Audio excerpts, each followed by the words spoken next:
It's a hot summer's day, June 25th, 2024, and despite that fact, I decided to take a motorcycle ride on my trusty Harley Road King. Today, I visited the Spotsylvania Confederate Cemetery. It's right near Spotsylvania Courthouse, in fact, just down the street. And there are some plaques, and it shows that it's very well set out, actually, very orderly.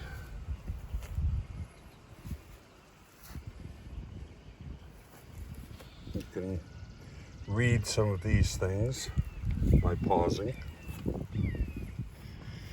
An entry in the cemetery burial ledger written Montgomery Signal Corps, Heth's Division, could be a clue to J.R. Montgomery. Dear Father, this is my last letter to you. I went into battle this evening as courier for General Heth. I have been struck by a piece of shell, and my right shoulder is horribly mangled, and I know death is inevitable.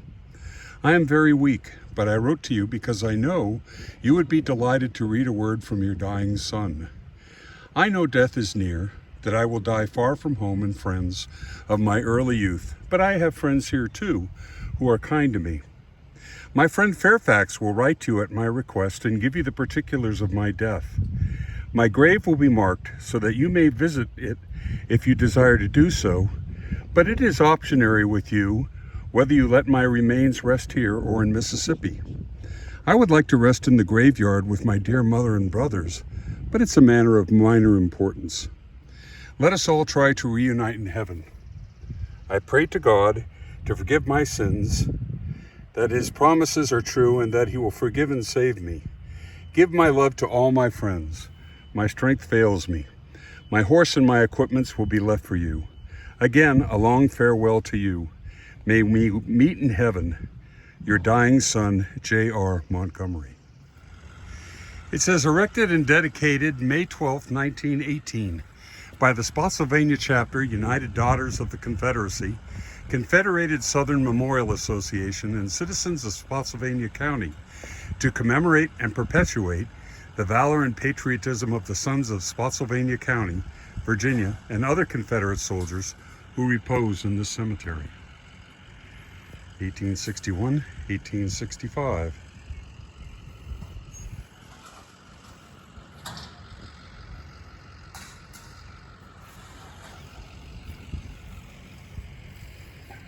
Lest we forget. We have gathered the sacred dust of warriors tried and true, who bore the flag of our nation's trust and fell in the cause, though lost, still just, and died for me and you. Love makes memory eternal. Now I find this interesting because I live in Caroline County, Virginia, and I go by a street called Boulware's, which apparently is the name of a family because there's Ann Boulware. The War of the Rebellion came to a close in April 1865. A war-weary Spotsylvania County turned its attention to restoring homes, farms, and life. It was a difficult undertaking. The county had seen 4 major battles and hundreds of skirmishes for almost 3 years. The county was littered with destroyed homes, abandoned farms, and the debris of war. Among the debris were thousands of graves and skeletons of the fallen. Singularly in groups, the fallen covered the land. The U.S. government started to take steps to inter their dead by creating cemeteries in the Fredericksburg area. The question of what to do with thousands of Confederate dead fell to the local citizens. The rally call, "Every mother's son must be gathered from fence rows, gardens, yards, and from wherever they may be, and given a proper burial in a special place. They must rest in peace." Citizens of the county could not concentrate on rebuilding their lives until their God-given duty to suitably care for their Confederate casualties was fulfilled. Then and only then could they be ready for the new era rapidly approaching on the horizon. The Ladies' Memorial Association, with Ann Boulware as president, was formed in 1866 with the primary objective of gathering the remains of dead soldiers and reinterring them in one place. 15 acres of prime land was offered by Joseph Sanford just east of the Spotsylvania Courthouse. Court records reveal in 1869, 10 acres were returned to Sanford when it became apparent they needed no more than 5 acres for the Confederate cemetery. Finally, with their mission accomplished, Spotsylvanians could now restore their lives and property. The first stones were free. As the Great Depression plunged the United States into financial devastation, the Ladies' Memorial Association of Spotsylvania dug in their heels and resolved to continue their mission. On February 26, 1929, Congress authorized legislation that the United States government would furnish headstones for dead Confederates upon request. Details revealed that the stones would be furnished and delivered to the nearest railroad depot. Beyond this point, all expenses would be the responsibility of the individual making the request. Spotsylvanians were alerted once again in the spring of 1930. The ladies had put in a request for 751 marble headstones to permanently identify the remains of Confederate soldiers. They organized dedicated men and women to take action, to gather the funds needed to support this venture. Recorded receipts reveal funds were raised by the sale of plots in the rear of the cemetery and for proceeds from cake sales.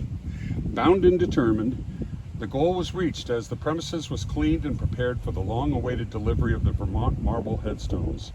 At last, the inadequate wooden posts and other markers would be forever removed. Here's some of those Vermont marble headstones.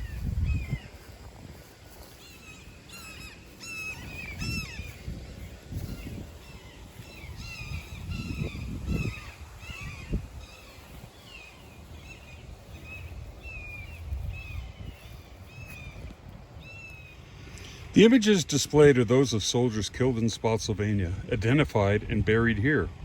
They were of different ages, regionally from other states, and of diverse rank. All met their fate on the field of battle. To learn more, choose a name and go to findagrave.com.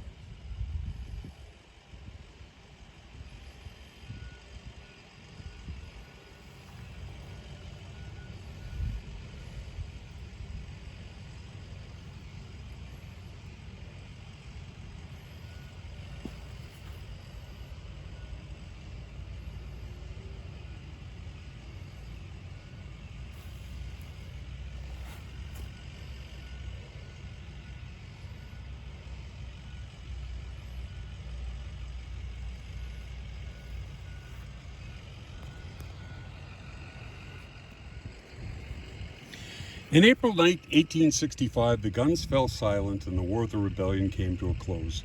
The pain and suffering did not end, especially for the families of the loved ones who had perished.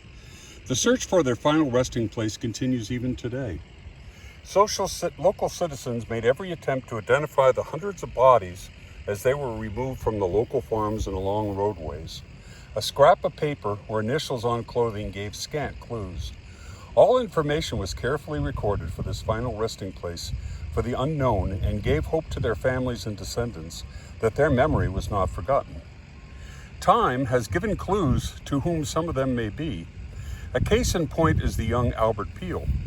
Adjutant Peel's body was buried beside his colonel, the gallant T.J. Hardin, who was also killed in battle.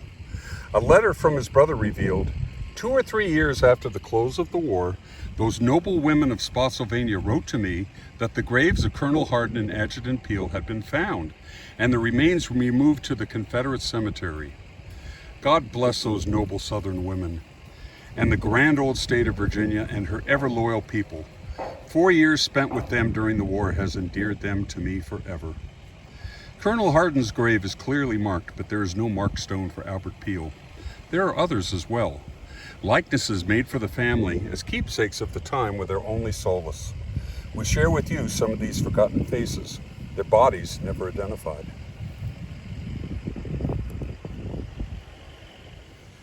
T.J. Hardin, colonel of the 19th Regiment of Mississippi Volunteers, is buried here in a stone that is close to that plaque I just read.